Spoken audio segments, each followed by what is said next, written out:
খালেদা জিয়ার বিদেহী আত্মার মাগফিরাত কামনায় বরিশাল বাস্তুহারা ঐক্য পরিষদের উদ্যোগে দোয়া মোনাজাতে বরিশাল থেকে আহমেদ হোসেন রিপনের প্রতিবেদনে দেখুন বিস্তারিত। প্রধান অতিথি হিসেবে উপস্থিত ছিলেন সদর ৫ আসনের ধানের শীষের প্রার্থী অ্যাডভোকেট মুজিবুর রহমান সরোয়ার। বিদেশের আগেও হসপিটালে মৃত্যুবরণ করবেন, আর সে শেখ হাসিনা নিজেই পালাইয়া দেশ ছেড়ে চলে গেছে। এটা আমি আমার মাথায় এটা কাজ করে না। শুনে আবাবিল পাখির কথা বলতেন যে আবাবিল পাখি আসে ওই ঘটনা, আবাবিল পাখির বাবা কাছে আগে বসে এত বড় ঘটনা হ্যাঁ এত মানুষ চিন্তাই করে না যে মানুষ কতভাবে আল্লাহ তাআলা মানুষকে সম্মান দিতে পারেন, আবার আল্লাহ তাআলা মানুষকে নিয়ে যেতে পারেন।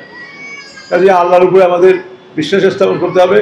আল্লাহর ইচ্ছা ছাড়া পৃথিবীতে নড়ে না, এবং করছে বর্তমান অন্তর্বর্তীকালীন সরকার।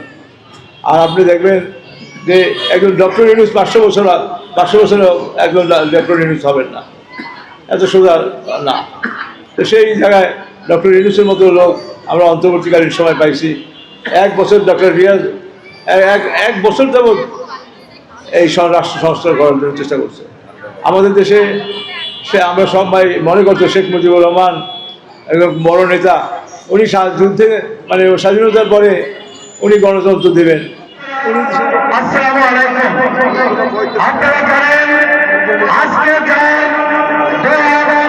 ITV বাংলা।